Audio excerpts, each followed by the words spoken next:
Some of the things I use to help me keep the game flowing and I do not disrupt are as follows. I always stand on the side of the serving team. I never call the score out until I look at the receiver and the receiver only. I always ask who their first server is. The reason being is the first server, whenever the score is even, they will be on the right side. That helps you down the line when there is a confusion.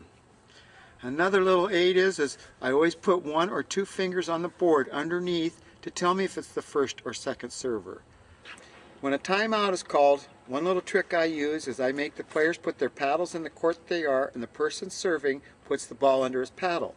That way when they come back from their timeout, there's no problem with who's serving and who, how, what, or where.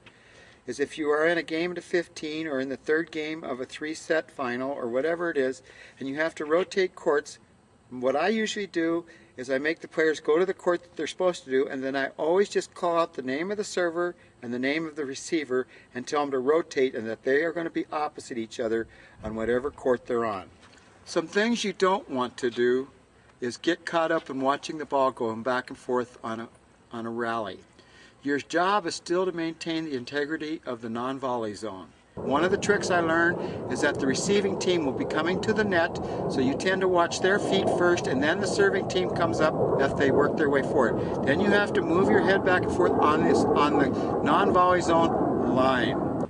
Also, remember during the medal matches that you instruct your lines people, and if you have a second referee that's standing opposite you, that they go opposite. Make sure they're in total understanding of what you require of them.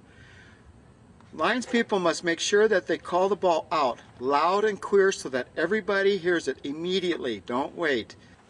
Remember another thing, when you are keeping the score for the players, you're also keeping the score for the crowd.